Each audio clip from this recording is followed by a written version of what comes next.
What's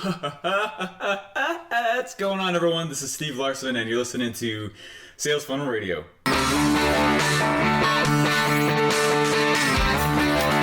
Welcome to Sales Funnel Radio, where you'll learn marketing strategies to grow your online business using today's best internet sales funnels.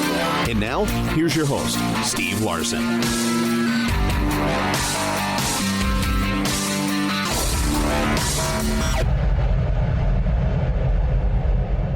Okay. Oh, man. You know, it's funny because, like, when I listen to other people's podcasts, sometimes they're really boring. So I would rather throw in a little weird flares here and there and actually be entertained myself. So anyways. Hey, so I've had quite a few people reach out to me lately. Well, honestly, on average, like about one person a day, one new person per day, sometimes two, reaches out to me and they say, hey, I've got this sales funnel, or hey, I've got this business idea, or hey, I've got, something I want to put into the marketplace and try and get money for it. And one of the first questions I always ask is, okay, well, like, what's your plan? We call it a value ladder, leading from one product to the next, and you just increase value and increase price as you go. What's your offer structure? And I was telling them, remember that the offer is not the same thing as the product, right? So hey, what's the offer? You don't sell a pile of rocks, right? You sell like a rock bed next to a sidewalk with bushes in it next to a rock wall where people are going to admire you as they walk by, right? You sell the experience. It's all about an offer, right? Anyway, so I've had quite a few people recently who've been approaching, and I've noticed this trend that I don't know if they're trying to impress me. I don't know if they're trying, I mean, it's possible, I guess, but they'll say, hey, I'm going to go make an ebook, and I'm going to do this and write an actual book, a physical book. And I'm going to get it in the stores, and I'm going to do this. And it's like they start beating their chest a little bit, like, I'm the man, and they go and I don't know what it is, but, and I can understand that, I guess. Like, I wake up and I'm excited, right? It's not even 7 o'clock yet, and I'm here in the office, and I am recording a podcast. Like, yeah, I call it world domination. I want to take over the world also. But like the trend that I've been seeing is that a lot of people will compare themselves to an ideal. I've been listening to Dan Sullivan. If you ever listened to his book or presentation, Pure Genius, it's very good. But in there he said something. I was like, oh my gosh, that's so true. He said, part of the problem is that we'll get to this spot in our lives, and we're like, and we've been planning forever to get there. Let's say like, well, I don't know, let's even say a trip. So let's say you're planning on going to a trip, right? And it's a big one. Let's say you're going to go overseas somewhere, and you're planning the trip, and you're thinking about it, and months are coming, but the months leading up to it, you're planning out meals, places you want to go, people you're going to see, the different events you want to attend, and you're starting to imagine as you get on the plane, what it'll look like, if you're going to Hawaii, what it'll smell like, and what's the experience going to be like. And then you get there and you're like, oh, this is awesome. But while you're in the middle of the experience, you start planning your next trip. And you start saying things like, oh man, what would it be like instead of going to Hawaii like right now? What if we went to Spain? And so you start planning in the middle of your trip, Spain, and you start going, oh, look, what's it going to be like? What's it going to smell like? Who am I going to talk to? What events am I going to attend? And you get home and you immediately get on a plane and go to Spain.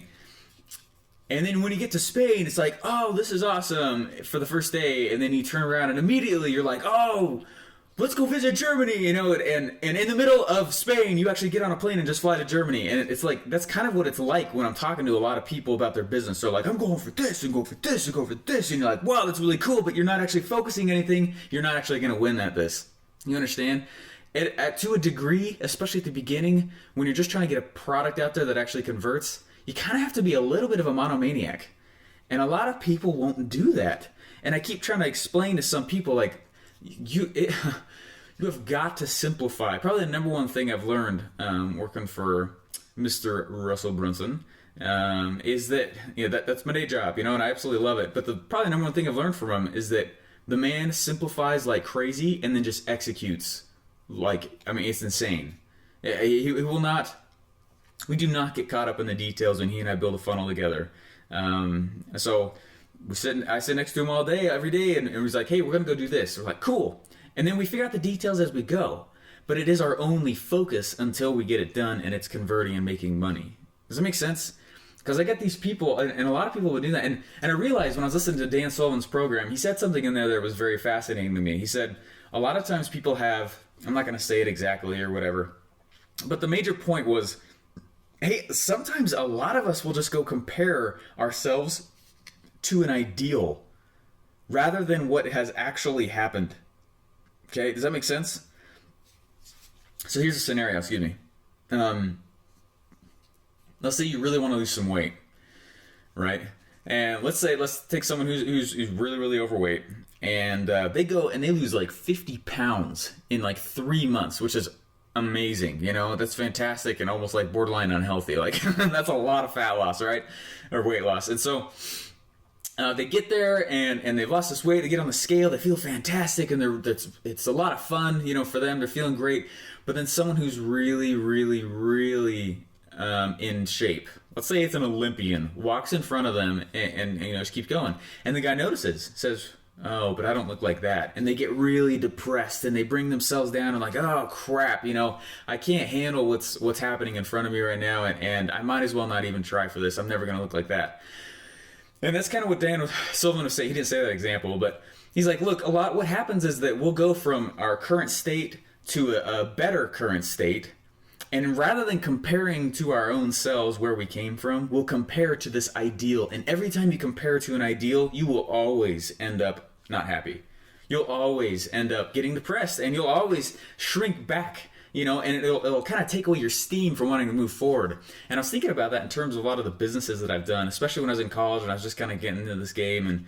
And you know, about 4 years ago is when I really started doing this stuff. And I have to say, I totally have done that. And I think we all have. But we'll go through and you know, especially when you see these other, you know, internet tycoons and you're watching their stuff online or just other business people in general, and you go through and you've got your thing and it's starting to work and you're excited about it and you've got this inner fire, right? This drive to go produce it and make it cool. And then all of a sudden someone walk in front of you and go, yeah, but you're not making $100 million a month. You know, like, oh yeah, but it's not passive income. Oh yeah, it's not like this opportunity over here. And you look at this, you know, greener grass on the other side of the hill mentality all the time after time, and it just wears you down. And you start feeling like crap because you are comparing to an ideal, someone else's ideal. When in reality, it might be this side job that you created that's making extra income that's paid all your bills. Like, that's amazing, right? You know, so they might be right, you know, maybe it's time to kick it up a little bit. But when you compare your personal value with an ideal, like, you're going to suck every time. And so that's when I realized that. Like, I went through and I was making these ebooks, and a couple of them sold. That was the first time I ever really got into sales funnels, though. And I was like, oh man, I'm not good at traffic, you know. And that was a good compare. So I went and I learned traffic, and that ended up me working for Paul Mitchell. And I was working for Paul Mitchell, and I was driving their internet traffic for about 8 of them in California and 1 of them in Idaho. And I was like, oh crap, like none of this traffic is converting, you know. And then that was another good example of personally comparing well, right? that propels you forward. Like that's a good way to compare, right? All right, let's go learn how to convert traffic. So then I learned how to convert traffic, and then I mean, just that's a good way to follow the rabbit holes, you know, for whatever you need to do to improve and make your own business better. And that's, you know, that's been fantastic. But when you compare it to this ideal and this way, like here's a really bad example. Like I went and I was doing door-to-door sales, right? And that was in college, and it's really one of the major ways I started getting into how to drive ads, which is kind of a weird thing to do. But so I was like my first summer going with these people. I was the number 2 first year guy, right? The number 1 guy had actually been out there like 2 months before me. I don't count it because he had a 2-month lead on me on selling, right?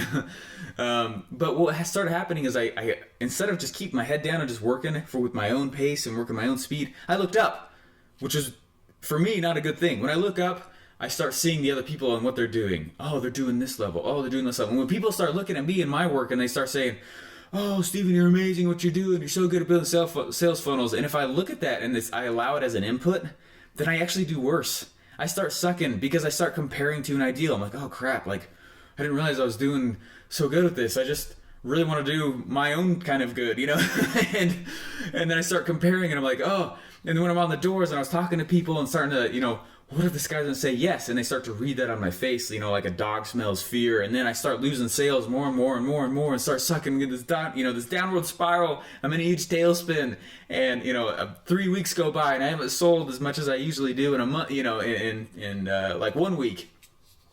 And that's how it starts to happen. I feel like for everybody, and I had to pull myself out of that and realize like, okay, you were really good at this before.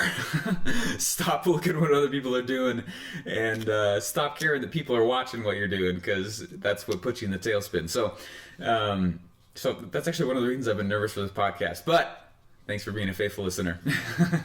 But that's my whole message, is I just want to say that remember not to compare yourself to an ideal. Compare yourself to what you personally can do and what you're personally good at and where your own personal history is from.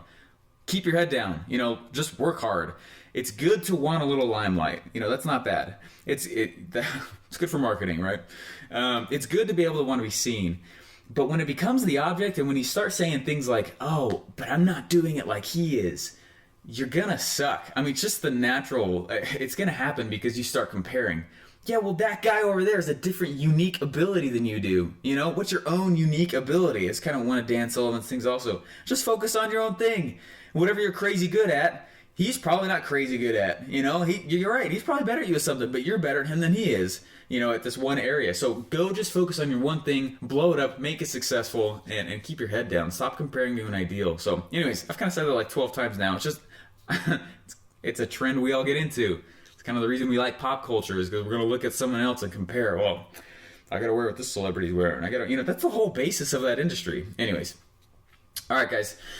That's all I got for you. It's a kind of a short one, but it's a powerful thought. And it started changing things for me. And it's kind of this breath of relief for me. Like, oh yeah, that's right. Like, what's my actual 1 to my actual 2? What's my, where I started to where I am now? And look at the progress. That's amazing. You failed out of college your first semester. Just true. And then you started getting straight A's at the end. Like, oh, that's true. Like, look at that personal progression. And from where you are and what you anyways, that's kind of it. So, all right, guys, I'll talk to you later. I actually have a podcast interview very soon with a very cool guy, and he is in the UK. I'm pretty excited to interview him. I love their accents, so I'm actually really excited about it. But it starts in 5 minutes, so I got to get prepared. All right, guys, see you. Thanks for listening to Sales Funnel Radio.